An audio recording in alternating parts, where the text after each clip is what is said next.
नेमल मछली का बदला। छतरीपुर के किनारे बहती नदी में मछलियों की बादशाहत थी। कई तरह की रंग बिरंगी मछलियाँ वहाँ खुशी खुशी रहती थीं। वैसे तो पानी में बहुत से जानवर होते हैं, पर कोई भी इन मछलियों को नुकसान नहीं पहुँचा सकता था, क्योंकि वो बहुत ताकतवर थीं और इनमें एका भी बहुत था। हंसती खिलखिलाती वो तैरती रहती थीं, लेकिन जब भी वो एक कमजोर मछली नेमल को देखती तो इसका मजाक उड़ाने लगती। अरे अरे, देखो तो पहलवान जी आ रहे हैं। हाँ भाई, मुझे तो देखकर डर लग रहा है। हाँ, मुझे तो कपकपी छूट रही है। हटो हटो। अच्छा सुनो, अगर वो मुझे मारने लगी तो तुम मुझे बचा लोगी ना? बहन, हम कोशिश करेंगे, पर ये तो इतनी पहलवान है कि हम तीनों को ही पटक देगी। आप तीनों मेरा इस तरह मजाक क्यों उड़ा रही हैं? अगर मैं बचपन से ही कमजोर हूँ और दुबली पतली हूँ तो इसमें मेरा क्या कसूर है? आप बड़ी हैं और मैं छोटी, तो आपको मेरी हिफाजत करनी चाहिए। आखिर मैं आप में से ही तो हूँ। अरे हट, तू हम में से? हाँ, हमारे यहाँ तो सभी मोटी ताजी और हट्टी कट्टी मछलियाँ होती हैं। अरे तू तो पता नहीं कहाँ से आ गई है। चल भाग यहाँ से। एक कमजोर पर इस तरह धौंस दिखाना अच्छी बात नहीं है। ये आपको शोभा नहीं देता। हमें क्या शोभा देता है क्या नहीं, हमें मत सिखा। चल अब निकल यहाँ से। अपने बुरे दिन के साथ अकेली तैरती नेमल हमेशा यही सोचती थी कि अगर मैं कमजोर हूँ तो इसमें मेरा क्या कसूर है। मैं तो पैदा ही ऐसी हुई हूँ, मुझे कुदरत ने ऐसा ही बनाया है। जो ताकतवर हैं इन्हें मेरे साथ ऐसा नहीं करना चाहिए। नेमल बाकी सभी मछलियों से बिल्कुल अलग थलग थी, इसलिए इसका कोई साथी नहीं था। कोई इसे अपने साथ खेलने नहीं देता था। बेचारी हमेशा उदास रहती थी। जब वो अपनी माँ से इस बारे में बात करती तो इसकी माँ इसे दिलासा देती, तुम गलत नहीं हो बेटा, हम सब तो कुदरत की मखलूक हैं। वो किसी को सेहत देता है तो किसी को दुबला पतला बनाता है, किसी को खूबसूरत बनाता है तो किसी को कम रंग देता है। इसलिए कभी किसी का मजाक नहीं उड़ाना चाहिए। पर माँ, वो ये नहीं समझती और मुझे अपने पास भी नहीं आने देती। मेरा तो कोई साथी नहीं है। हो सकता है कुदरत ने तुम्हारे लिए दूसरों से अलग कोई साथी सोच रखा हो। मुझे लगता है कि एक दिन बहुत खूबसूरत सा हरा घोड़ा तुम्हारा साथी बनेगा। हरा घोड़ा? हाँ, तुम देखना, तब ये सभी ताकतवर मछलियाँ तुमसे जलेंगी। नेमल अपनी माँ की ये बात सुनकर चुप हो गई और दिल ही दिल में सोचने लगी, माँ सही कहती है, कुदरत ने मेरे लिए कोई अच्छा साथी सोच रखा है। जिस दिन वो हरा घोड़ा मुझे मिल जाएगा सब देखती रह जाएंगी और इस दिन मैं सबसे ऊपर हो जाऊंगी। ये सोचते ही नेमल बहुत खुश हो जाती है। अकेली ही सही, पर तैरते हुए सुनहरे ख्वाब देखने लगती है। एक बार हमेशा की तरह बाकी मछलियों से धुतकारे जाने के बाद नेमल अकेली तैरते तैरते काफी दूर निकल आई। अचानक इसे सामने से एक हरा घोड़ा आता नजर आया। अरे, हरा घोड़ा आ रहा है। जरूर ये वही हरा घोड़ा है जिसके बारे में माँ ने मुझे बताया था। ये हरा घोड़ा समंदर में तैरने वाली समुद्री घोड़ों सी हॉर्स की फैमिली का था और पड़ोस की पंख वाली मछलियों के राज के लिए जासूसी करता था। वो बहुत दिनों से इस ताक में था कि यहाँ कोई मछली इसे मिल जाए और यहाँ के रात इसे पता चल जाए। नेमल को देखते ही इसने सोचा, लगता है आज मेरा मिशन पूरा हो जाएगा। इससे दोस्ती करने की कोशिश करता हूँ। इससे पहले कि हरा घोड़ा आगे बढ़ता, नेमल तेजी से तैरती हुई इसके पास आ गई। अरे घोड़े, मेरी माँ कहती थी कि एक दिन हरा घोड़ा आएगा और मेरा साथी बनेगा। क्या तुम मेरे साथी बनोगे? हाँ बिल्कुल, मैं भी कब से तुम्हारे जैसे साथी की तलाश में था। अपनी दोस्ती खूब जमेगी। तुम कहाँ के रहने वाले हो? पहले तो कभी नहीं देखा तुम्हें।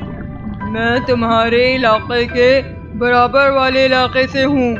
हमारे यहाँ बहुत खूबसूरत खूबसूरत महल हैं। क्या तुम देखना चाहोगी? क्यों नहीं, मैं अपने नए दोस्त के घर में जरूर जाना चाहूंगी। तो ठीक है, आ जाओ मेरे साथ। नेमल हरे घोड़े के साथ खुशी खुशी तैरते हुए इसके घर की तरफ चल पड़ी।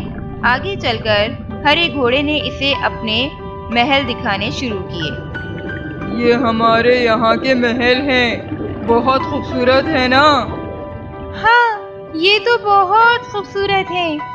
मेहमानों को ठहराते हैं यहाँ। मेहमान तो खास होते हैं ना, और मैं तो वैसे भी बहुत खास हूँ। तो आओ मेरे साथ। ये कहकर हरा घोड़ा इसे एक जालीदार पिंजरे के पास ले गया। ये है हमारा मेहमान घर। इसकी खूबसूरती तुम्हें इसके अंदर जाकर पता चलेगी। ठीक है, तुम आगे चलो, मैं पीछे पीछे आती हूँ। नहीं, यहाँ तुम हमारी मेहमान हो, इसलिए पहले आप। ये कहकर हरे घोड़े ने इस जालीदार पिंजरे का दरवाजा खोला। नेमल खुशी खुशी मुस्कुराते हुए इसके अंदर दाखिल हो गई। नेमल के पिंजरे में दाखिल होते ही हरे घोड़े ने एक चालाक सी मुस्कुराहट के साथ फौरन दरवाजा बंद कर दिया। आज मेरा मिशन पूरा हुआ है। ये क्या? तुमने कहा था कि मैं तुम्हारा दोस्त हूँ। मैंने तुम पर भरोसा किया और तुमने मुझे धोखा दिया। तुमने भरोसा किया, इसीलिए तो मैंने तुम्हारे भरोसे को तोड़ा। सब मेरी गलती है। अब समझ में आया।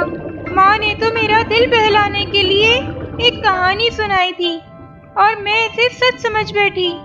बिना सोचे समझे किसी को भी दोस्त मान लेना और इसके साथ चल पड़ने की सजा भुगत रही हूँ। नीमल को कैद हुए अभी कुछ ही देर हुई थी कि बड़ी बड़ी पंख वाली मछलियाँ इसके चारों तरफ इकट्ठा होने लगी। वाह, एक प्यारी सी छोटी सी मछली। इसे खाने में तो बड़ा मजा आएगा। ये दुश्मन के इलाके से है, इसे मार डालो। अरे मारना ही है तो खा लेते हैं ना। खोलो दरवाजा। नहीं, रुक जाओ। मैं पहले राजा जी को इसके बारे में बताऊंगा, वही फैसला करेंगे। मतलब तब तक इसे खाने के लिए इंतजार करना पड़ेगा। चलो भाई चलो। हरा घोड़ा तेजी से तैरता हुआ अपने राजा के महल पहुंचा। राजा ये खबर सुनकर बहुत खुश हुआ, अपने पंख फड़फड़ाए और बोला, अरे वाह, ये तो तुमने कमाल कर दिया। मेरी कब से तमन्ना थी कि इस इलाके पर कब्जा कर लिया जाए। वहाँ की समुद्री ग़िज़ा कमाल की है, जिसे खाकर वहाँ की मछलियाँ बहुत ताकतवर हो जाती हैं। हम भी ताकतवर हैं, तैरने में भी माहिर और पानी से बाहर उड़ने में भी, पर इनकी ताकत और एकता के आगे हम मार खा जाते हैं। पर अब हमें इनका राज पता चलेगा और हमारा राज वहाँ भी होगा। जी, सही सोचा आपने। तो जाओ, इसे यहाँ लेकर आओ। 5 तगड़ी तगड़ी मछलियों ने पिंजरे को धक्का लगाया और इसे तैराते हुए राजा के सामने ले आई।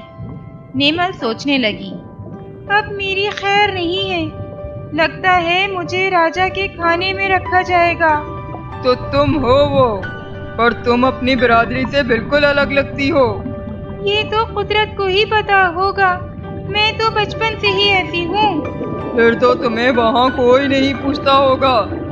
तुम्हें अपने राज में इज्जत मिल सकती है अगर तुम हमारा साथ दो। आपका साथ महाराज, पर मैं तो कुछ भी नहीं कर सकती। जरूर कर सकती हो। तुम हमें इनका कोई ऐसा राज बताओ जिससे हम इन पर कब्जा कर लें और जंग जीत जाएं, और फिर हम तुम्हें वहाँ की रानी बना देंगे। नेमल राजा की बात सुनकर सोचने लगी, वहाँ तो मुझे सब ही धुतकारते हैं। अगर मैं वहाँ की रानी बन जाऊँ तो वहाँ सब मेरे आगे जी हुजूरी करेंगे। बदले की आग नेमल पर हावी हो गई थी।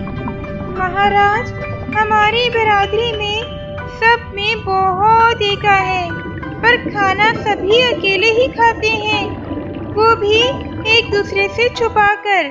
अच्छा, ऐसा क्यों? क्योंकि वो मानते हैं कि खाना कोई दूसरा देख लेगा तो नजर लग जाती है।